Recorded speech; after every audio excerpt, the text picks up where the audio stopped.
Okay. I'd like to welcome everybody to September 1st, 2022 regular meeting of the Human Services Advisory Board.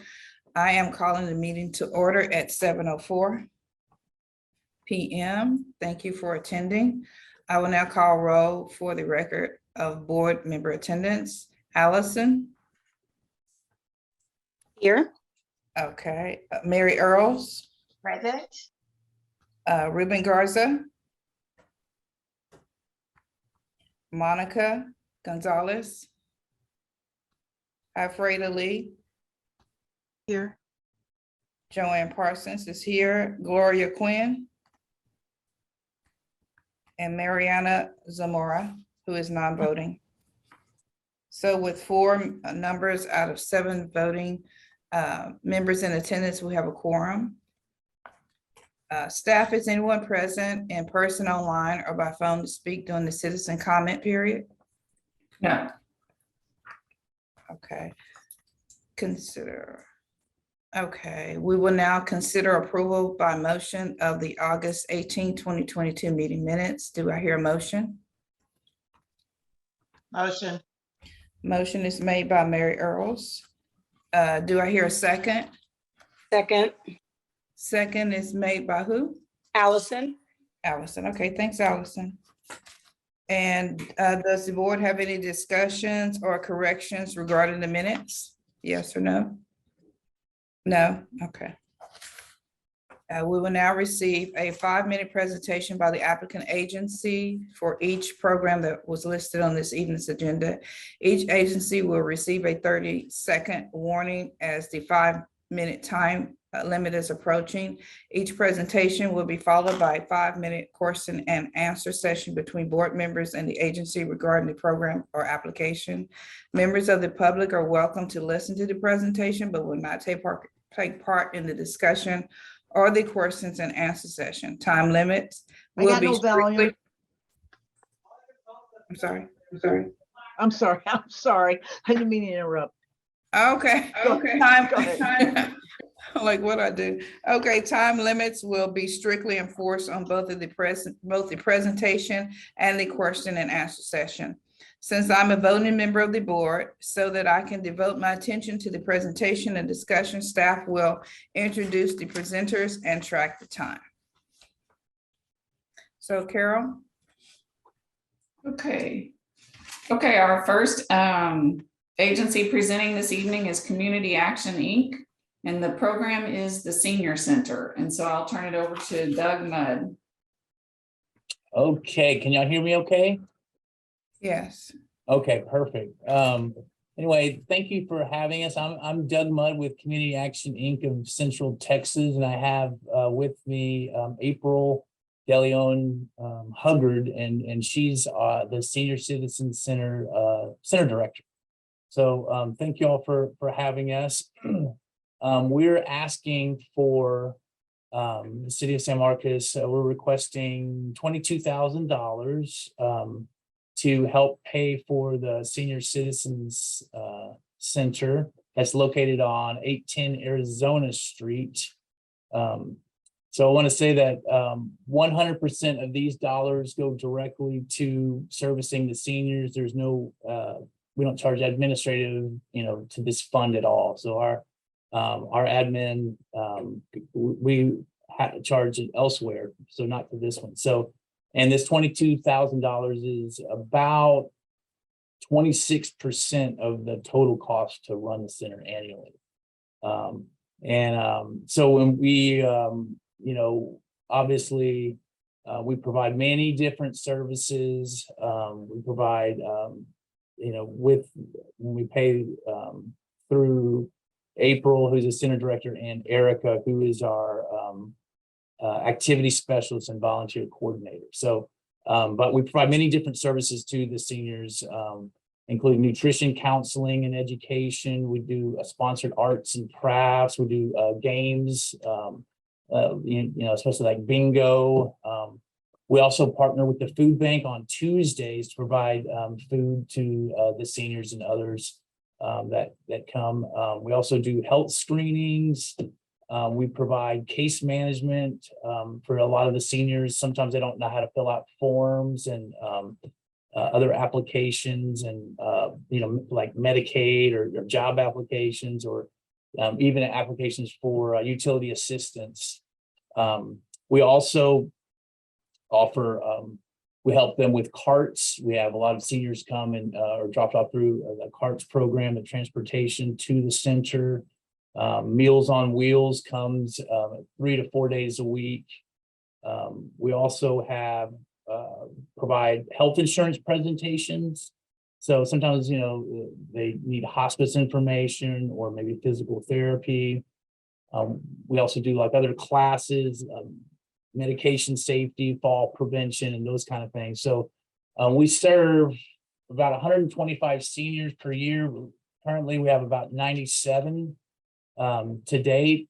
We have about 200 volunteers annually, but maybe 5 to 10 that come faithfully, every week. And I just want to say that our April and Erica are awesome. They're wonderful. Their heart is in their work. They do such good service. They always talk about how the seniors are very they're forgotten by a lot of times with their friends and family, as they get older. And they coming to this center really helps them have hope, and have a sense of purpose every day. So and I feel very grateful to have our two employees because they have such heart into what they do. They really go out of their way to meet the needs of the seniors. Sometimes I heard a recent story about they not only case manage, the seniors, but also their families, because in the case of Alzheimer's and those kind of, sickness, that kind of disease, they have to struggle and figure out how to manage that, and so they work together sometimes with the family members of the Alzheimer's victim to be able to, go through those life issues, what to do with the person and those kind of things. So anyway, that's pretty much all, but I definitely want to extend an invitation to anyone on the board that would be interested in coming to our senior 30 citizen seconds. center and come take a part and see. It'll be a very touching experience for you. So, and I invited April to come to answer any questions if we on the program, actually on the program level. So thank you.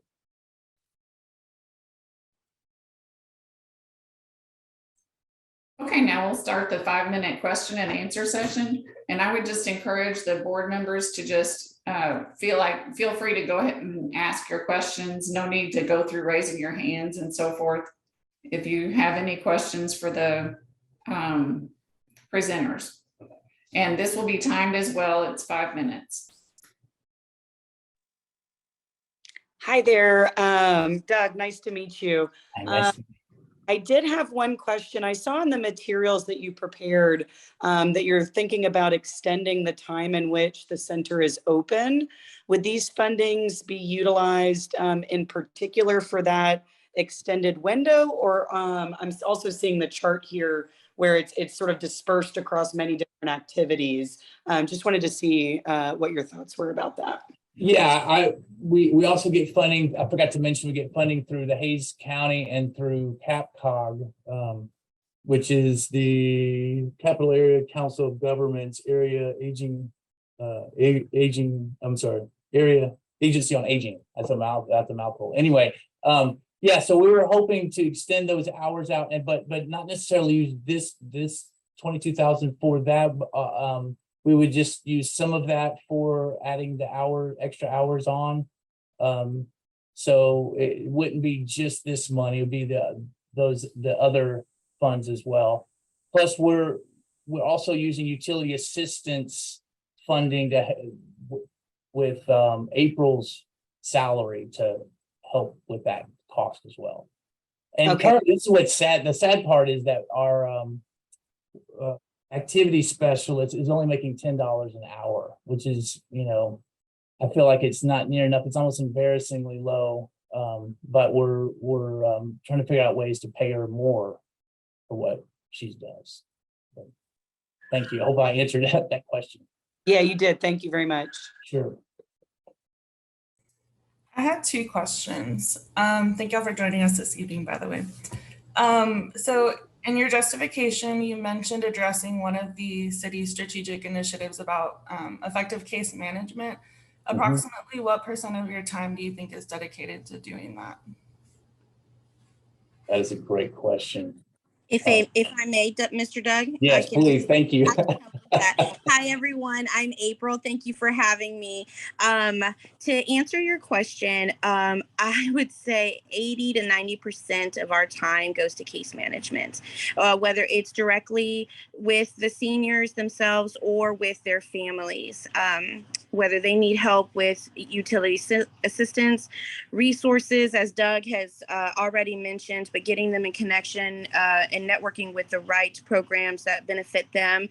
So to directly answer your question, 80 to 90% of our time is direct case management. Thank you. And my second question had to do with kind of how y'all intended to use this funding. So I know your application mentioned extended hours and having to work with carts to add additional transportation times. What conversations, if any, have taken place with carts to identify maybe their capacity to do this? Yeah, go ahead, April. As of right now, we have not had communication with carts on that. It's, as kind of we discussed, it's in the planning stages. Thank you. As of today, April, how many seniors do you have on a daily, weekly basis? Total enrolled in the program, we have 97 as of today for this year. And that is in different capacity. So even though maybe 44 would attend on a Tuesday, because that's our most popular day with Food Bank, we have helped other seniors in different capacities and in different types of case management or resources.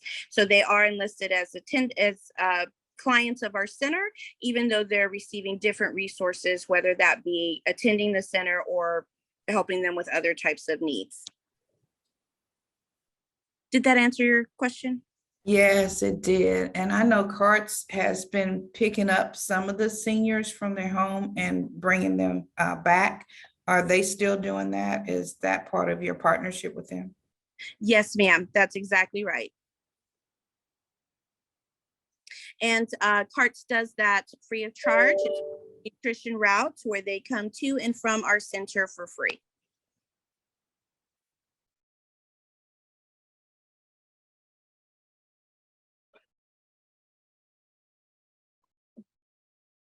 I know there's a limited geographical area where carts will pick seniors up, right? I mean, it's not anywhere. Do you know what the restrictions are there? Yes, ma'am. Prior to COVID, it was 5 minutes. it was much more, they would go out to Martindale. As far as Martindale, they would service the beginning of Caldwell County, Guadalupe County, and even the outskirts of the city in Hayes County and San Marcos. Now, after COVID, it is just within the city limits, and we are, what is the word I'm looking for? We're limited now. Some of our seniors are not able to come because of that limitation. Okay. And I'm sorry, what are the hours right now and what do you hope it to be? Hours of operation? We are a Monday through Friday program from 8 a.m. to 2 p.m. And you want to extend that to what again? To 3 o'clock. Okay, so an hour. All right. Got it. And we'll have to call time at that. So thank you all very much. And the next agency presenting is Hayes County Food Bank and their public food distribution program. And Eleanor Owen is here to speak with us. Oh, and Eleanor, I will make you a host. Hang on one second. Sure. First of all, thank you all for serving your community by being on this board. I know that it takes up a lot of time and effort. And I greatly appreciate you guys and doing this for our community. So you made me a co-host, correct? You should have seen it. Okay. Did it work? Yeah. Okay.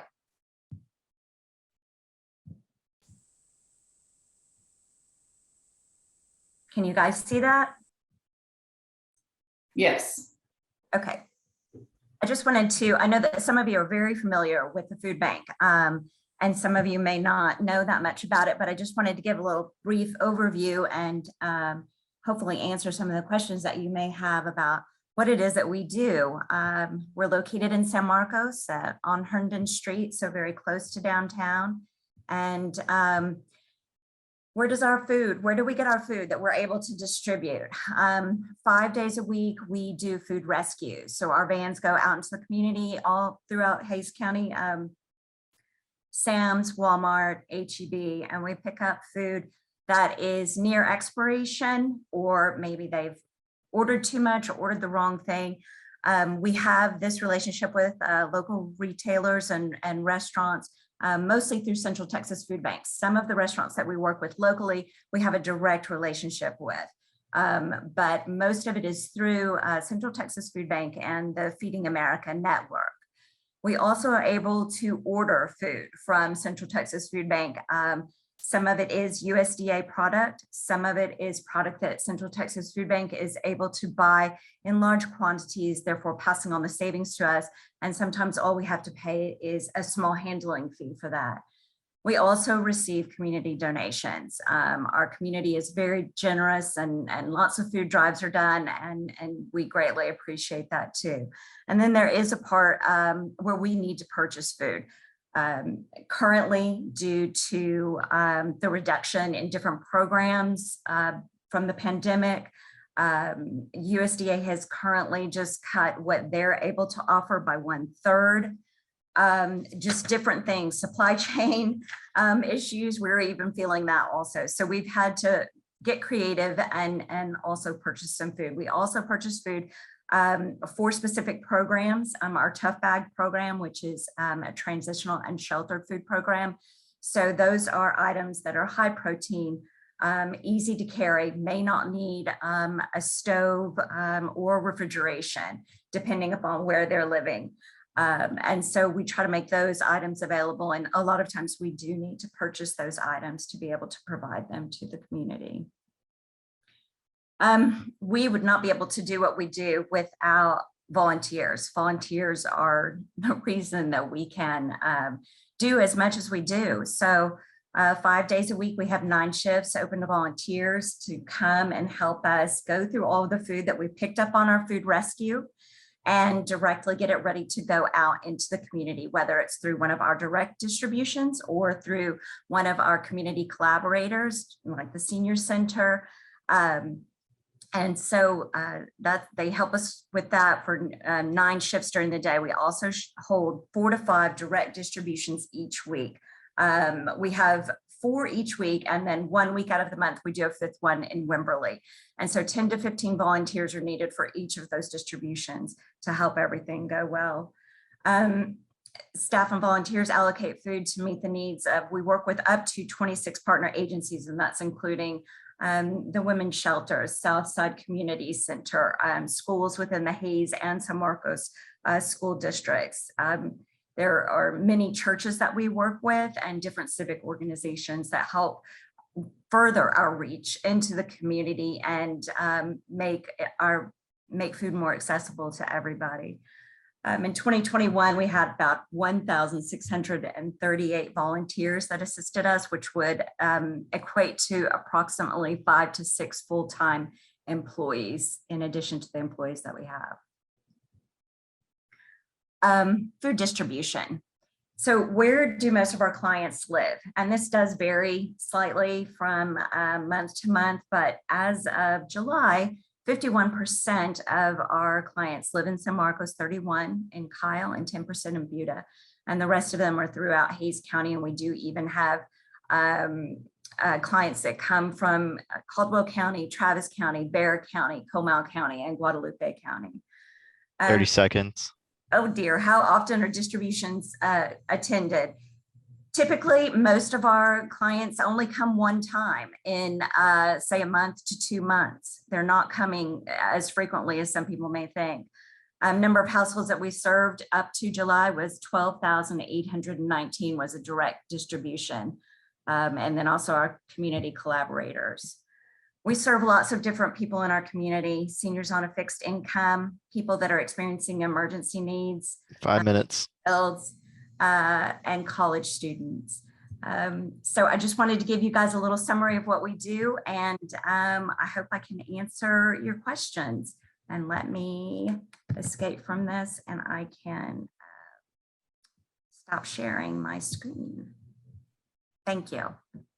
Okay, thank you. And now we'll start the question period. And so y'all go ahead and ask questions of Eleanor.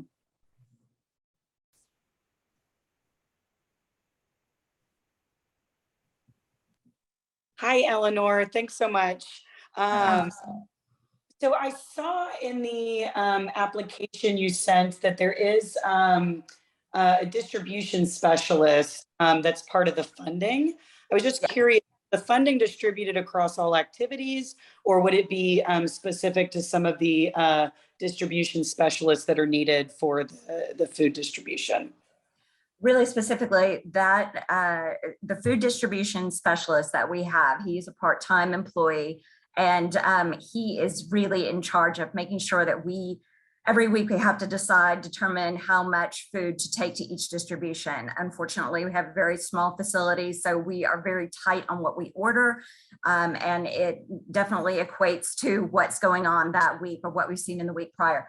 So Scott is in charge of making sure that our vans are loaded and correct, and then he goes to distribution and oversees the volunteers there and makes sure that clients are getting checked in, so on and so forth. So really, it's just very specific to the food distribution program. Thank you. Mm-hmm.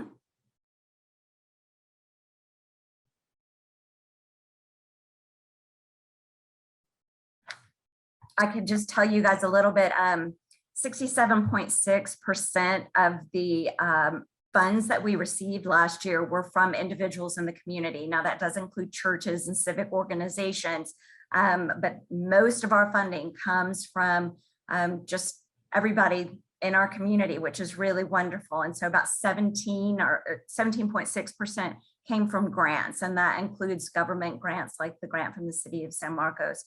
And an additional 14 to 15% comes from corporations, sponsorships, maybe through Turkeys Tackling Hunger or sponsoring a certain event that we might have going on. Did I raise my hand? Is that my hand there? Sorry. And the bag program that you have have you seen a decrease or an increase in that since last year? We are working with Together for a Cause and with Home Center to deliver bags to the hotels, motels right now that are housing some of the individuals that are in the transitional housing program. We have seen an increase in that. We have also seen an increase in our unsheltered community coming to the food bank and looking for assistance. Actually, we've seen an increase across the board. And in the last month, I would say we were serving more people on a weekly basis than we were during the pandemic. Really? That seems unusual. Why? How do you I account for believe that it's inflation and it's a lot of government programs ending. It's just the cost of living right now has been kind of the number one reason why people have said that they're accessing our resources right now. Interesting. Okay.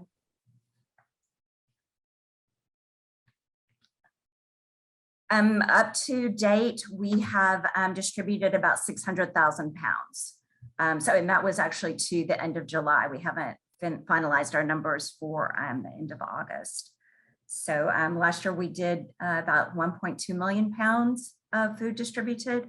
So I believe that we will definitely meet that.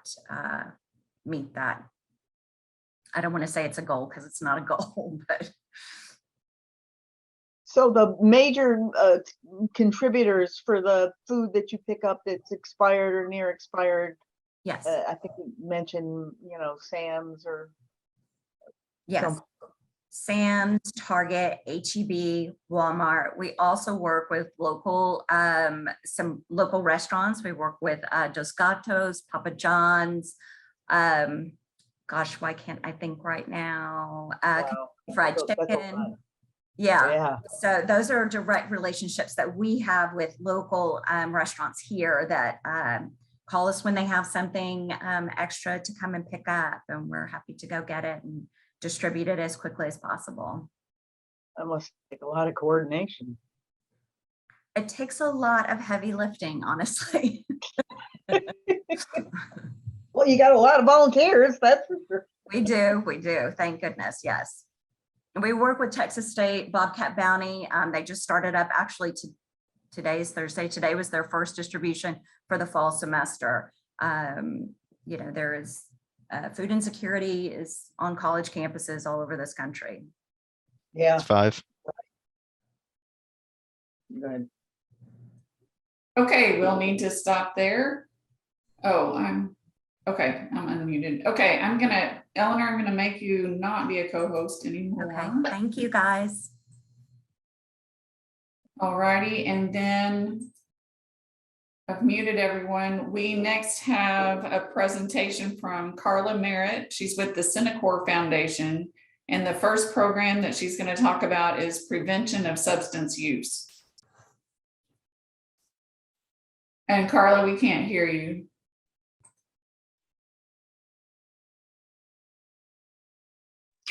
You hear me? Yes. Okay, there we go. All right. Well, thank you. Appreciate that. And thanks, guys, for your time tonight. So the first program I'm going to talk about is our prevention of substance use program. Many of you guys probably know us from about Red Ribbon Week, right? So, and I've done this work for now 31 years.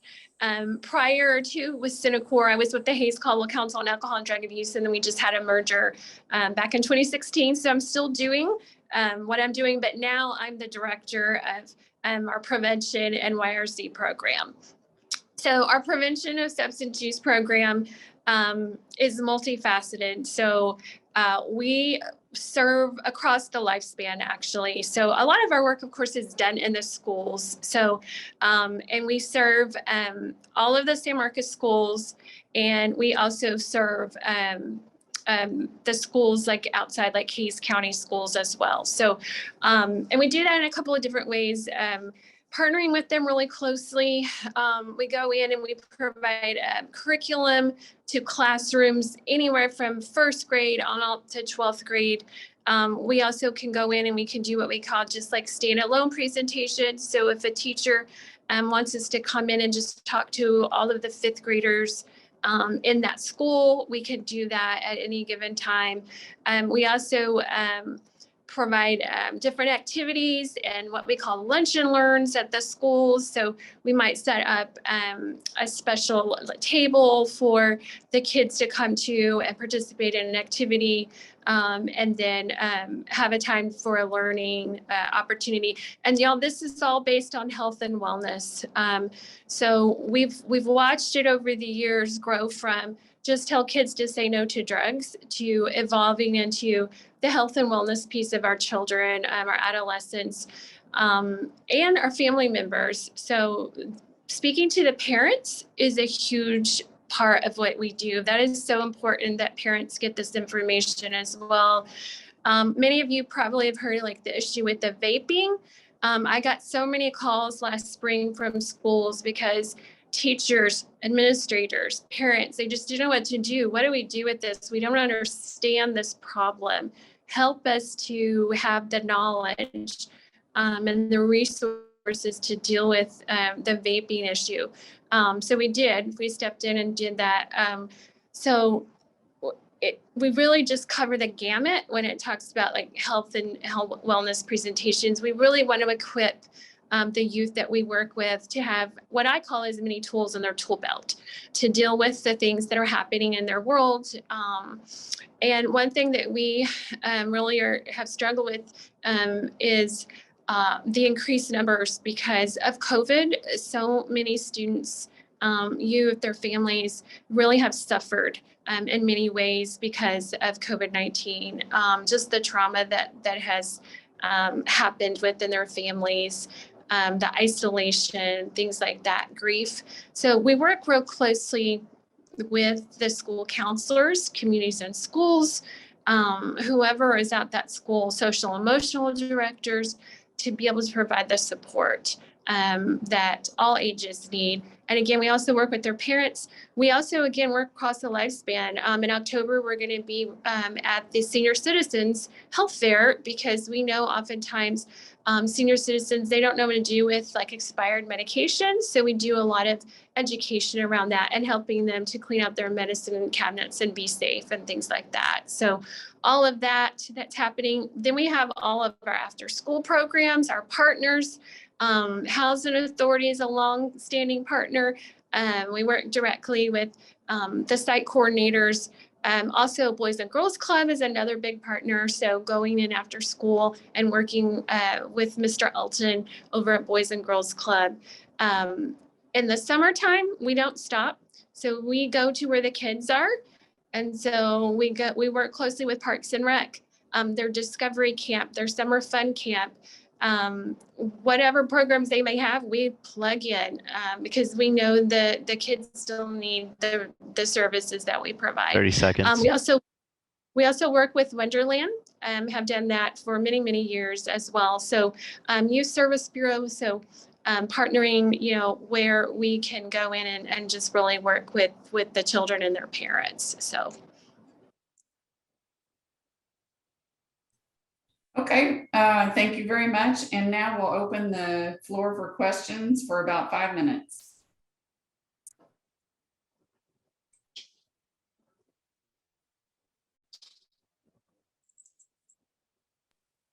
I feel like I'm asking all the allocation questions tonight. So, so for the 15,000, is that for a specific allocation for training or materials related to the program, or would it be to supplement some of the existing activities that you guys are doing already?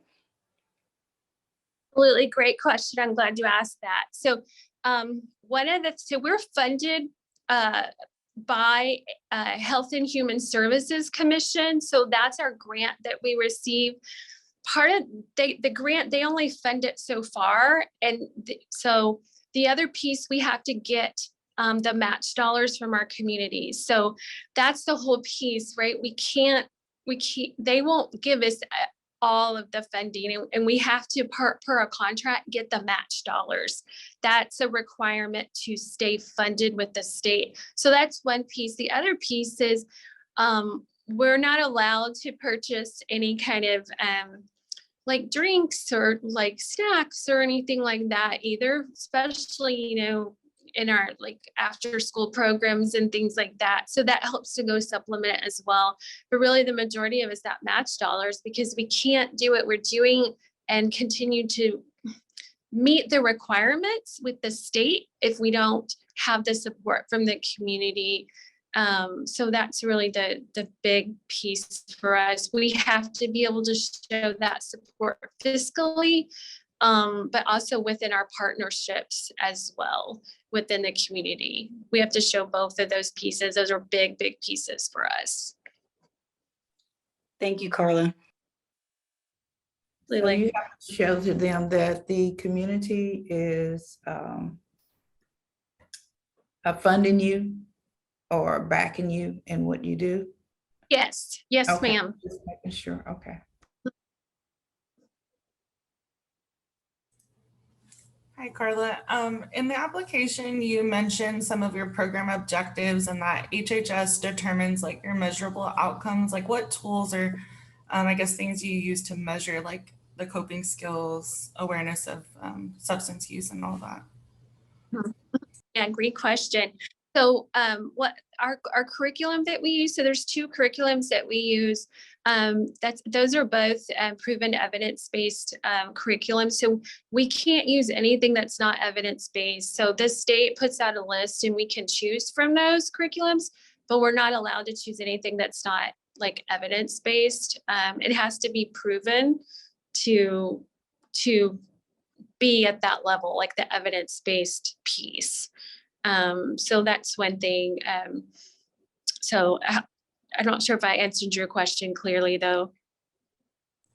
Yeah, I was just curious, like if there were specific like measurement tools that y'all used, like to evaluate, like if they develop coping skills or awareness.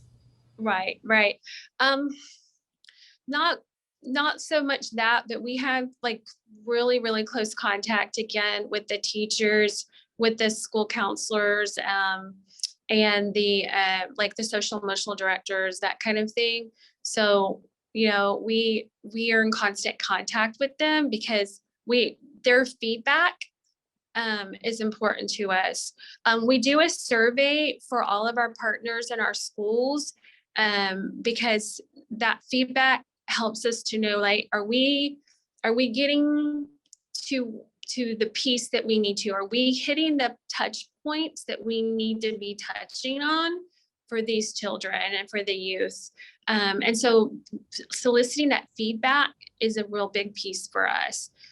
We want to know that we are reaching those touch points for those that we serve.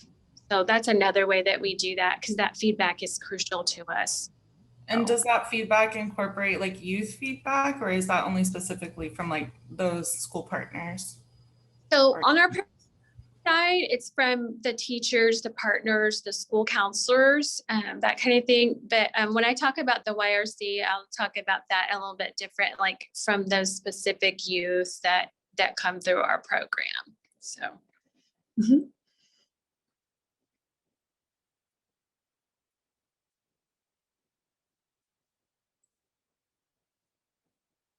And to date, approximately how many youth are you working with? We're at 5 minutes. So on the prevention side, so we just wound up our fiscal year and today's our first day. So looking at FY22, and despite everything with the schools, like some of this, even this last year with schools like shutting down and opening up and classrooms having to be shut down, we served over 7,000 children in the San Marcos area. So I really expect, honestly, to double that, because already we are seeing a better year and we're having so many requests come in already. I expect those numbers to double, actually. So last year was a rough year because there was still so much just with COVID, but I anticipate such a better year that we're already seeing it already. So. Okay, thank you. And so now we will switch over to a different Centacor program, and it's a separate application. And so it'll be Carla Merritt again with Centacor talking about the youth recovery community. And Carla, you have 5 minutes. Thank you. So yes, our youth recovery community, YRC for short, is what we call it. So that program, we are asking for funding, obviously. So that program serves 13 to 21-year-olds and their families. And it doesn't matter who they deem as their family member. It could be mom or dad. It could be a grandparent. It could be an aunt. It could be anybody that the participants deem as their family members. We actually have a family coordinator that works directly with our families. So that program serves the 13 and 21-year-old population, those who are in recovery from substance use, but those who are on the fence. We often find students that they want to make good choices, right? But they just don't have the resources or the skills and the peer group to be able to make those good choices. So they often struggle with, parents are upset with them, teachers are upset with them. If they're, could be coaches are upset with them because they're coming out positive. for substances. So that's where OYC steps in and provides that support. We do it in a threefold way. One is our peer recovery leaders through our mentoring program. So that's that one-on-one time with our peer recovery, our leaders.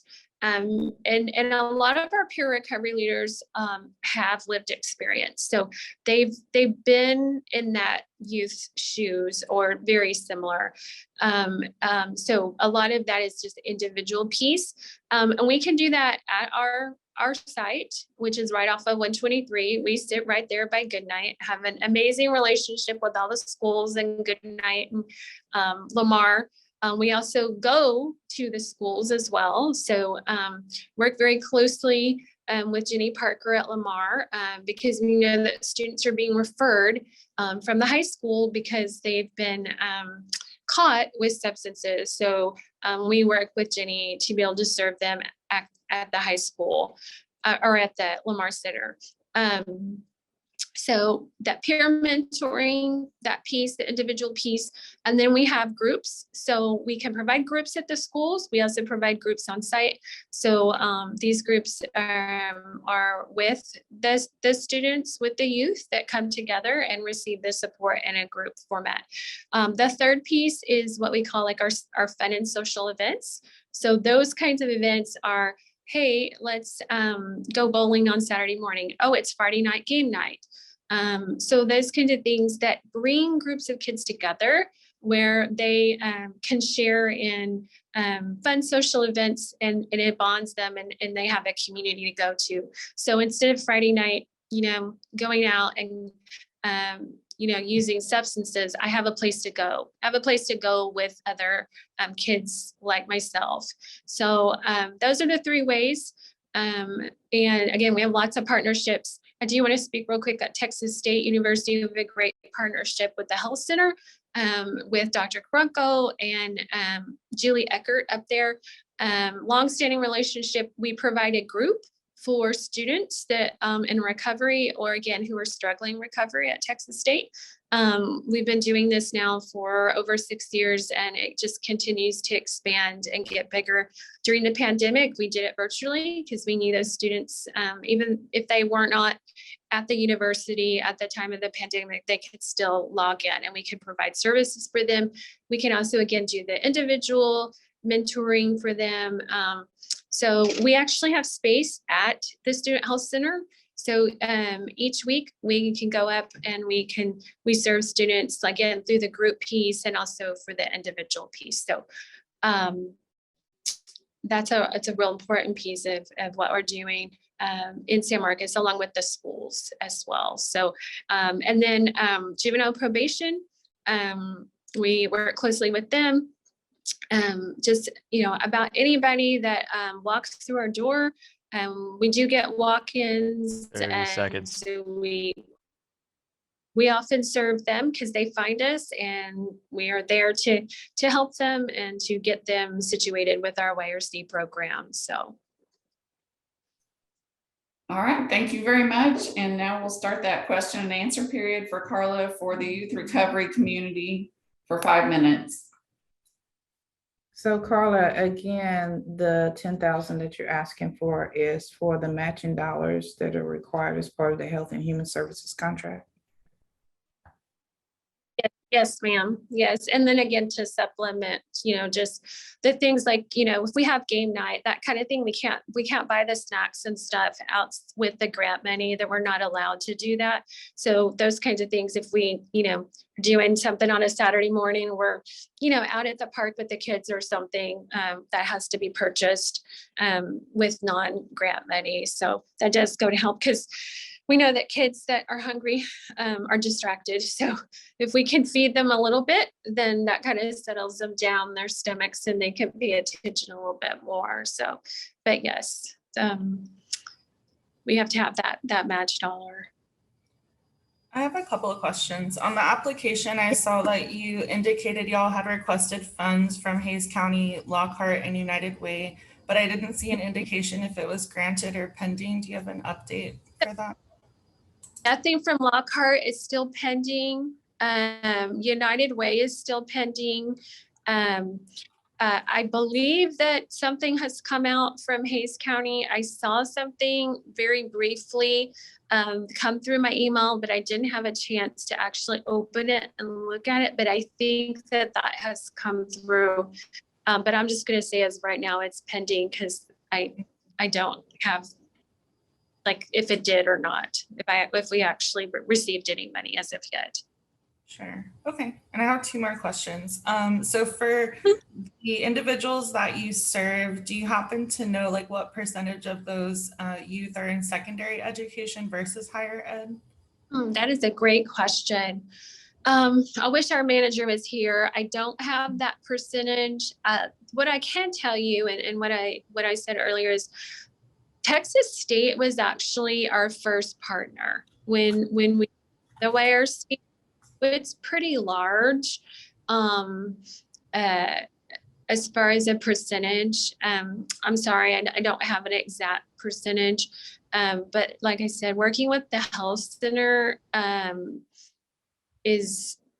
has been like just a really great partnership and being able to serve students, because a lot of times what happens is they come in because maybe, right, they have a sore throat or something, they don't feel good. Well, now the health center has a way to screen students that maybe are struggling with a substance use issue, which we're so thankful for. And then if they do, say, yeah, I've got some issues, I need some help, then we can get that referral.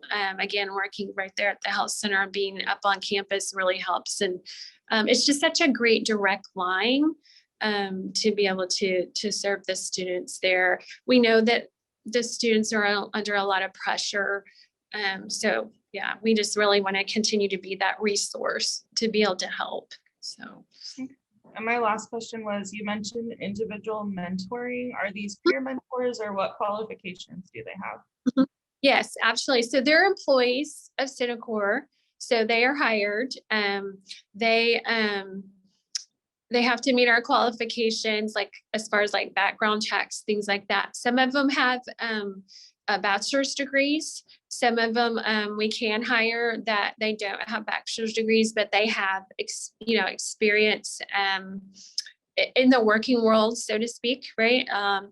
They sometimes we actually get people who've worked like as behavioral health techs in treatment centers and things like that. So they have that hands-on experience working in other like youth treatment programs. So they come with experience.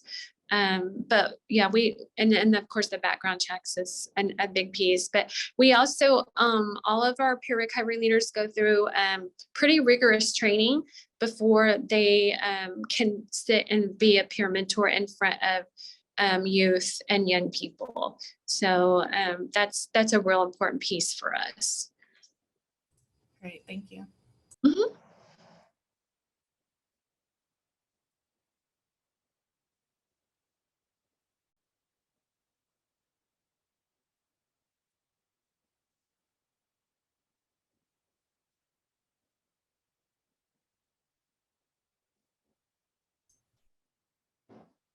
5 minutes. Okay, so we'll break there. Thank you very much, Carla. Our last presenter is Warner Davis, and he is with St. Vincent de Paul Society, and he is presenting on their program for emergency services to the poor and needy in the San Marcos area. So Warner, take it away. Okay. I forwarded a letter or a memo with our presentation, and I'll embellish it a little bit, but I'm pretty much going to read it. Good evening. My name's Warner Davis, and I'm president of the Society of St. Vincent de Paul here in San Marcos. The Society of St. Vincent de Paul is an international organization that has been helping the poor and needy since 1833. The Society engages in a number of works covering all the needs and trials and tribulations of human life, both corporal and spiritual. No work of charity is foreign to the Society, which means we are not constrained as to how we resolve that need. In San Marcos, we have been providing assistance since 1985. Our office is located at St. John Catholic Church in a small building right across the drive from the city offices. Our hours at the office are from 1 to 4, Monday through Friday. And we do home visits, which may be after hours, whenever we can make that arrangement with our neighbor. Our home visits are always done in teams of 2 for our safety and theirs. The St. John Catholic Church and Our Lady of Wisdom University Parish, the Catholic Student Center at Texas State, provide us with our facilities and our utilities, and the parishioners provide us about 50% of our annual income. The conference, which is called organizationally, is functionally and financially independent from the parishes. Our conference reports to the Diocesan Council of Society of St. Vincent de Paul in Austin. We have 26 highly trained members organized in teams that provide assistance and advice each day of the week. We make home visits, we have office visits, and since the COVID, we have many phone visits. And not all information obtained from our neighbors is treated confidentially. Our members all receive what we call EIM training, which is ethics and integrity and ministry training, which is to provide them training in both child abuse and senior abuse, how to look out for it and how to be aware of it, and for ourselves and for our neighbors. All of our members are volunteers. We have no paid staff. During fiscal year 21, we provided $103,654 in financial assistance to 989 families, having 2,800 family members. Of that amount, the City of San Marcos received $42,679 for assistance with utilities and utility deposits. The requests for rental assistance are growing as eviction moratoriums have expired and other governmental assistance may be no longer available. In FY21, we provided $12,000 in rental assistance and almost $5,000 for those needing emergency housing in motels. In addition to assistance with utilities, which includes deposits, reconnection fees, late fees, we help with housing, and we help with requests for food. We even go shopping with our neighbors. They provide us a shopping list. We will go shopping for them. They can come pick it up at the office, and we've delivered it to their homes. We've helped with prescriptions, gasoline. Many folks live in their cars and they need gasoline to move about. We provide for auto parts, repairs, help to obtain birth certificates, ID applications, medical co-pays, and we do predatory loan conversion. 30 seconds. Many of our neighbors that come to our office are homeless and on foot and are living in their vehicles. We provide food bags, some clothing, toiletries and assistance with ID applications, bus tickets in and out of state are provided for those wanting to relocate or go for a better opportunity. 5 minutes. We work with Hannah at Home Center to provide some motel assistance for those waiting for more permanent housing. We accept donations of clothing, furniture, appliances, household items, electronics, which we either share with our needy neighbors or are taken to the thrift store in Austin. Okay, and I guess I'll go ahead and cut you off there. Sorry about that.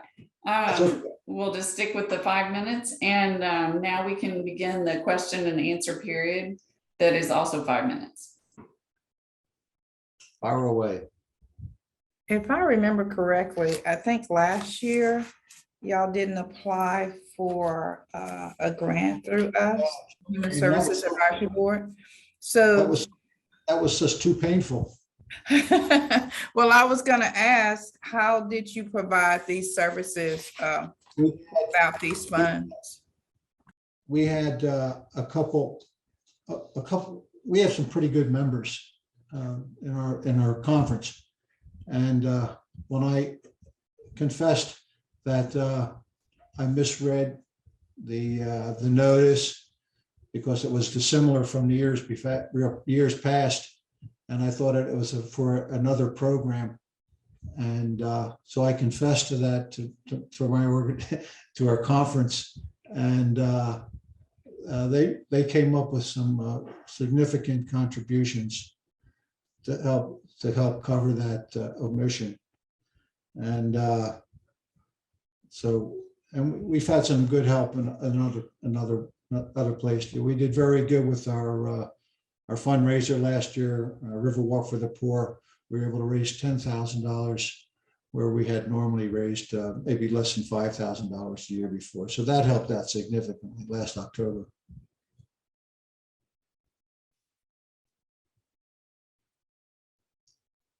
But yeah, that hurt a lot, Joanne.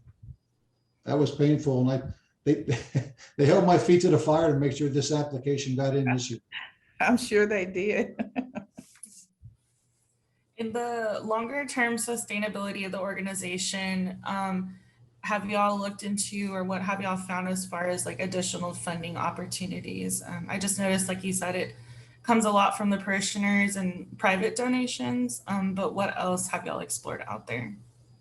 Well, the national organization has a Friends of the Poor grant that I just applied for, which is a $5,000 grant that comes once a year that we can apply. I did receive it last year. That also helped last year, last November, and I applied for it again this year. We receive a small amount from PEC and their general grant to different organizations, but that's what wasn't very significant this year. I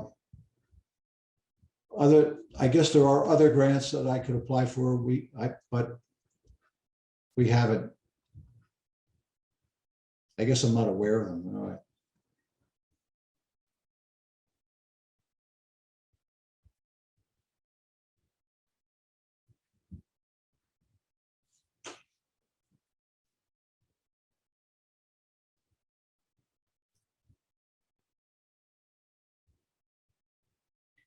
Does anyone else have any other questions for Mr. Davis? Can I speak a second about I guess that'd be more of a presentation. Okay. Well, I think we saw that in an earlier presentation, so why don't you go ahead? Well, I wanted to speak about our predatory loan conversion program. And predatory loans are a major factor in the trouble that most poor and needy people get into. They get into 300 and 400% loans that they can't get out of. They can hardly keep up with the finance and the interest. So anyway, we've at council in Austin, we've arranged with Frost Bank for those that we deem capable of paying much less to apply for loans up to about $1,500. And that's a 3% loan with Frost Bank over 12 months. And I've executed or completed closed on 2 of them already in the last month. And I have 2 more in the middle that we're working on. But it's significant because we interview our folks. They come in and then we ask them, do you have any loans? Well, they tell me about how much they're paying in loan payments. It exceeds what they were asking for as you help with utilities, So, here I am indirectly giving money to the loan companies. They're terrible. Anyway, I'm so sure you're all are aware of of what that's, of that problem. So that is one solution that we have. And 5 minutes. I think it works well.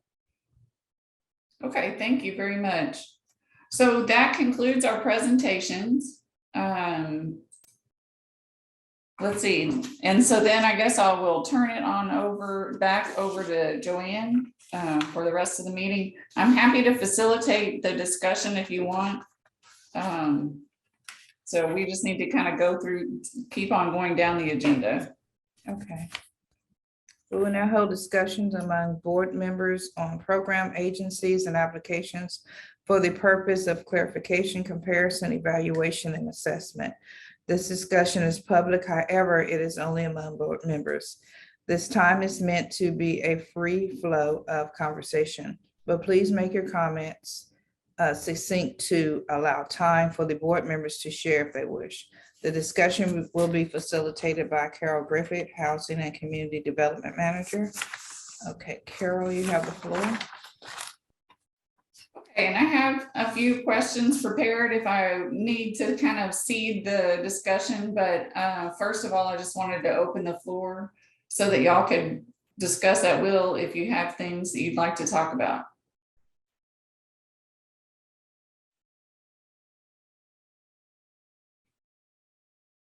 I'll go ahead and throw out a question. Well, and just kind of a comment too. We have 36 agencies this year. We only have $500,000 to provide to agencies.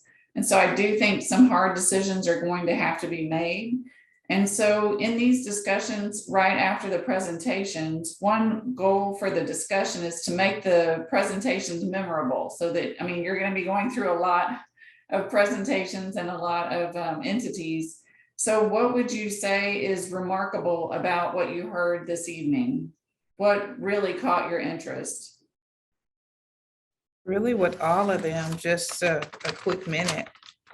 They are all needed in San Marcos, from Centacor and how they work with the school and work with ages 13 through 21 with whatever problems that they have across the board, to the food bank providing food for the community.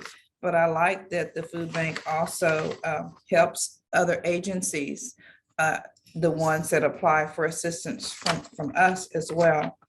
And then also St. Vincent de Paul. I love that program because I love their home visits. From what I've heard, they go in and just really make an assessment of the need. Sometimes they'll tell them what they need, and then when they get there, they'll see that they have a bigger need, and they address that as well.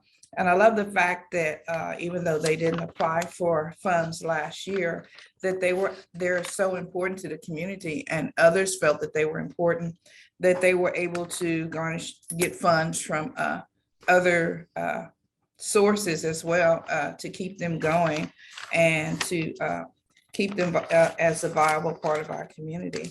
So with all three of the agencies that applied for 4 different programs, I just think that they're needed, and I would hate to see us cut into the monies that they're asking for, especially the food bank, because so many people and so many different organizations literally pull from them. I don't think that this is a hard decision as far as the monies that they're asking for. I know St. Vincent de Paul, I don't think I've ever known for them to ask for 30. We usually give them 16 or to 20 or something. So they're asking for a little bit more. But then we also know that due to COVID and everything that we've had to go through with COVID, that more people are needing assistance. So we might have to look at that, the 30,000, but for the other ones and what they were asking for, especially the food bank, I never want to cut them, because they not only service the community, but they also service the organizations that service the community.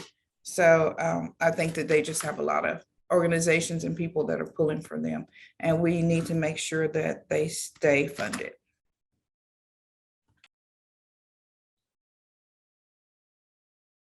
Any thoughts from others on that? Yeah, I was just going to say I have a similar reaction. I thought everyone did a great job explaining the needs of the community. And so it is going to be a hard decision as we go through all of the different applications. But I thought that it was great to hear not only about the funding and the way that they plan to utilize the support that they might get through this program, but also how they're supporting the community, some of the anecdotes around the people that they serve. I thought that was really great to hear.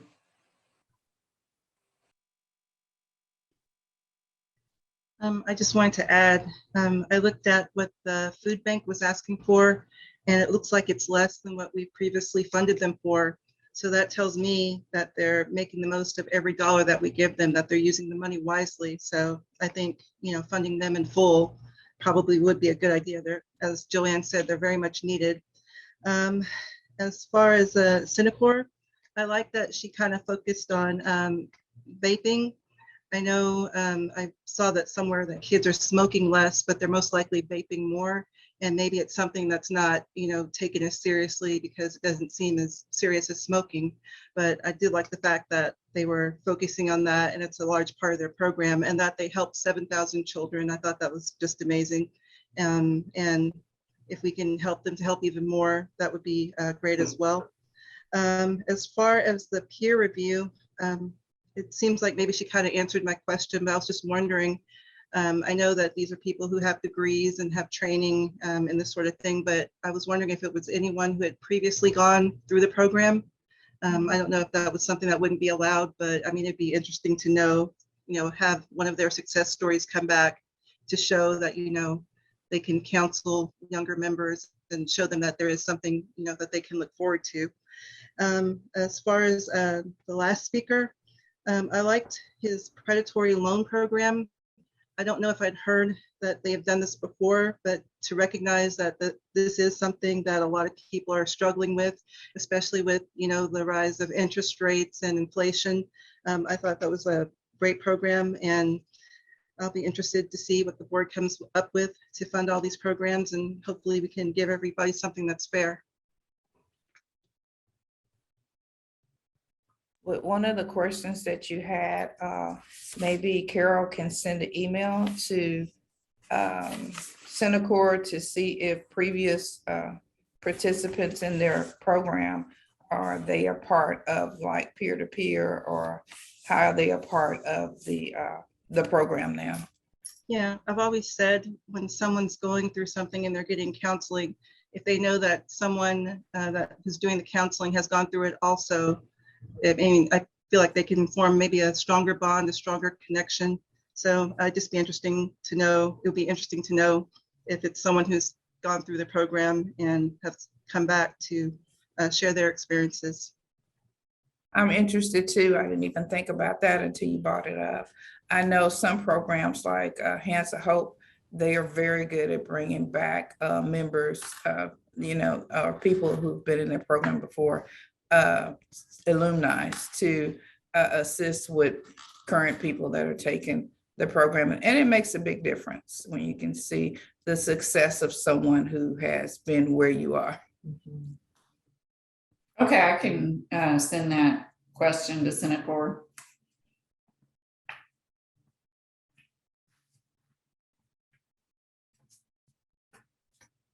I guess that's something else we could talk about. Do y'all have any other questions for any of the other agencies that you heard from tonight?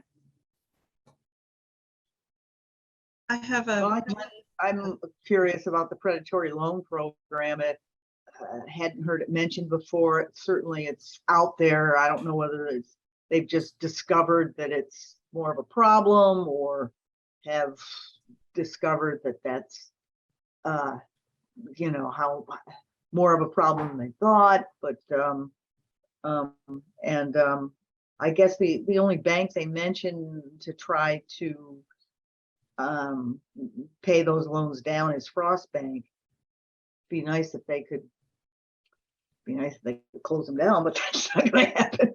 But some other agency that might help with that. I'm sure part of it is education. Prevention would be great. If they could somehow do a little recon and find out if anybody is at risk for considering that. It's awful. It's a big deal in my opinion. I think So we'd like to hear more about that. Okay. I think what Gloria was speaking to is in line with the question I have about that program. He spoke a little bit to like their volunteers, like training and stuff like that, but for the predatory loan counseling, maybe I missed it, but did he speak at all to like what training they get to counsel on that, or are they working directly with financial institutions?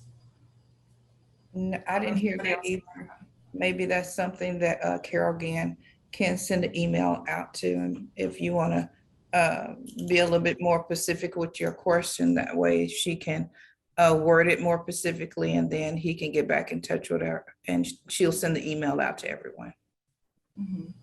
Yeah, it was Yeah, I almost think- like an afterthought. It was almost like an afterthought. I'd like to hear a little more information about that, you know, and how much goes into that part of the program. So, Yeah, and I was just gonna say, I think that he mentioned that they work with a bank who, I think it sounded like their team partners with those individuals to get those reduced rates through the bank at the 3%. So it sounds like they're more of a partner rather than a trained facilitator for that. But agree, I think it sounds like a really great program. If we could get more information, that might be something that really puts them over the line as we go to make decisions. Okay. no, Yeah. Or even now, like with all the recent changes with like student like debt, like loan forgiveness and stuff, and with that being such a big issue amongst a lot of people, I'm curious to see like who then will they partner with to like help them with like directing people to those changes.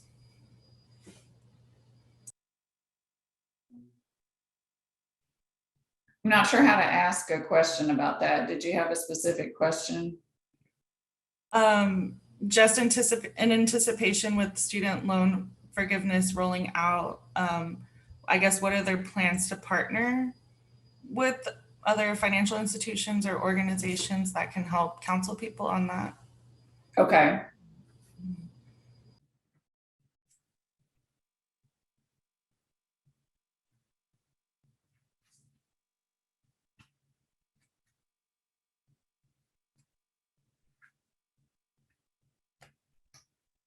It's hard to come up with questions that are meaningful. I was trying to look at impact.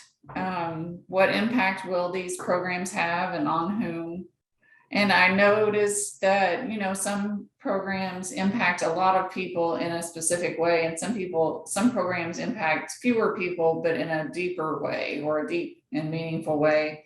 So is there anything that y'all wanted to comment on about the impact of these different programs? We heard from about 5 different programs. I don't know how you make impact equivalent, but did you feel like they each had a valuable impact on the community and on specific people? I do. I feel that they do have an impact on, like you said, some Pacific people like Centacor that's dealing with our youth. But I also feel like if we don't get a hold of our youth, then they're going to be an adult problem. And so that's why I think that if they're not funded, and I really think that the city of San Marcos should partner with them in or assist them in some way so that they can get the rest of their funding. Because we're looking at preventative measures as well, so that they won't be a bigger problem for us later. And then the food bank, it really speaks for itself, and so does St. Vincent de Paul, even though it's with Pacific people and it's outside of some people don't need help with food. They need rental assistance, utilities, or need help with gas or repairs or something. It's just nice to know that that help is out there where it might not be out there through another agency. I don't know of any other agency that we're going to hear that helps in this diverse manner. The different problems that people have. It's always either food or, dealing with some type of psychological or substance issues. But when you have someone that you send them a shopping list and they'll go shopping for you and things like that, to me, they're being creative with trying to take care of the needs of the community. And I think it's working very well.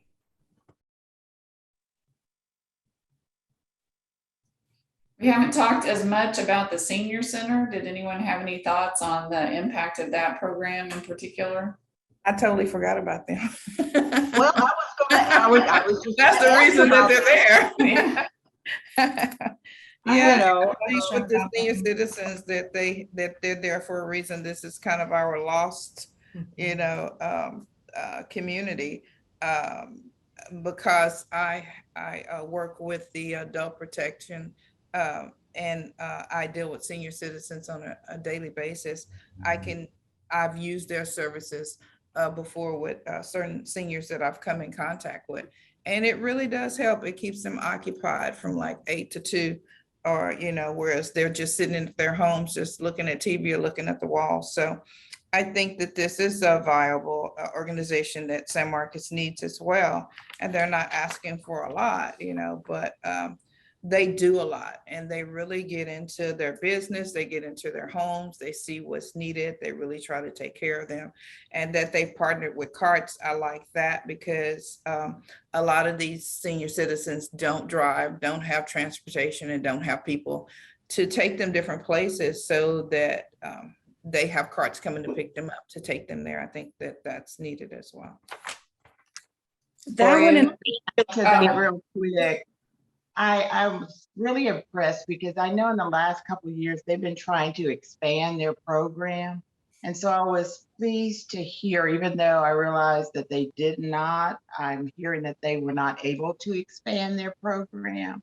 And so they're still wanting to do that. Community action has been a vital part of our community for years and years and years and years. So just being a senior myself, I think we need to think about, when I was listening to Bruce talk about how some of the seniors don't have anybody to go home to. So the extension of that program would be very important for them, even if it is only going to be an hour. I think he said 8 to 3 is what they were looking at. right. So I'm What's just, I'm the- hoping what- that Why couldn't we'll they be extend able it? to give, yeah, he said 8 to 3, I believe. Right. Did is you what they- pick up on why they weren't able to extend it an hour? No, they haven't. I didn't hear that they were able to, but I do remember, Joanne, and you might remember, they were wanting to do that Right. the last 2 years. I think one of the problems was having adequate staff and then funds to pay True. for that extra staff. So it is a vital program, and I'm hoping that we will be able to support them moving forward. Can you imagine, if you're living by yourself and you don't have anybody to go home to talk to, that day program and the social interaction that they are allowed while they're there, and I think they even go on some trips and they bring in people to do presentations. And so they get a lot of resources, almost like a one-stop shop there for seniors. So I was very pleased to hear that they're still trying to make the effort to expand that program. Yeah. and Well, in we'll- case management, they said was 80 to 90% of the time spent with just case management. So I'm trying to put that into perspective as to how the funds are spread out with that, if that's the predominant part of their what they end up doing. I don't know. Well, and one of the things we talk about is duplication of services. That right now they're servicing 97 seniors. I don't know how the frequency of that, but I understand your point with duplication of services, but I don't think that this is a duplication of service, because this is a Pacific community that is really, like I say, I forgot about. It's really forgotten about. And the they, I like that they help them fill out paperwork that they wouldn't normally have help with. And a lot of senior citizens, I think because I work directly with them, just do not have the family to help them, or they do not have people that want to come in and help them with that paperwork. So that they're spending so much time with them to make sure that their paperwork is done, to make sure that, their banking information is intact. I don't see it as a duplicate. I just see them giving services to a part of the community that nobody is servicing. Ariana, you've had your hand up. Yes, thank you. I had two questions. So one, I don't know if anyone can recall from the senior center's application, or the presentation, but did they indicate like what percentage of their clients depend on CART services? Does anyone recall that? No, I know but- they're only servicing people that live in the city and not on the outskirts of the city, and that's an issue. Yeah. Right If we could now. ask that question to them, I'd be Yeah. curious to know that. Okay. And then the other question was the one that I had posed for Senecor. If we could maybe just follow up in an email to see if they can get that back to us about the percentage of youth they serve in secondary education versus higher ed. Okay. Thank you.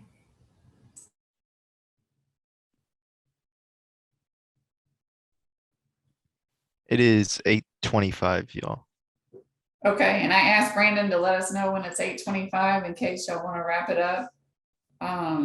We can certainly continue. We have until about 9 for Joanne to be at the library. But so as the chair, so did you want to continue with the discussion, or have we No, I just covered want it? to ask one clarification. Did they say, the senior center say that CARTS contributed to their program? Or they just, they help service the program? They They help somehow- service the program. Yeah, They help service it. they help service, yeah. They go pick up them and bring them to, Right, but they don't and then contribute. no, don't she didn't say contribute anything about to- contribute. Maybe you can ask to, I don't think they do. In fact, I think she said that it was free. So I'm not It is sure. free. Okay. Yeah, so. And he offered an invite to go visit, so. Go visit.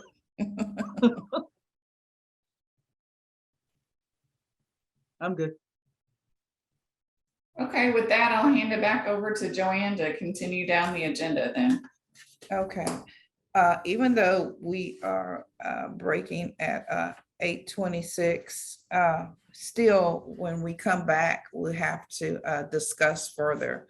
So this won't be our last time discussing these groups or these organizations. It's now time to receive updates from board members on activities since the last meeting. Does any board member have an update for the group? All right, we'll move to the next item, which is future agenda items. Board members may provide requests for discussions items for a future agenda in accordance with the board's approved bylaws. No further discussions can be held related to the topics proposed until they are posted on a future agenda in accordance with the Texas Open Meeting Act. Does any board member want to request an item for a future agenda? The only thing that might be for the future agenda is if we wanted to discuss the questions that you're sending to these organizations. Would we have to put that on a future agenda to discuss if we have any further questions, or if we just wanted to discuss whatever information that you get, feedback you get from them? We can do that already as part of the general discussion. So we would not have to put that on as a separate agenda item. Okay, okay. Thank you. We will move on to the agenda item called question and answer session with press and public. This is an opportunity for the press and public to ask questions related to items on this agenda. Staff, is anyone present in person, online, or by phone to speak to this agenda item? No. Thank you all for your participation. Do I hear a motion to adjourn the meeting? The motion is made by not everybody at one time. Adjourn. Thank you, Allison. Do I hear a second? Second. Okay, Gloria. Thank you. Gloria, second the motion. All in favor, say aye. Raise your hand. Aye. Okay, all against, say nay. I will now adjourn this meeting at 8:28 p.m.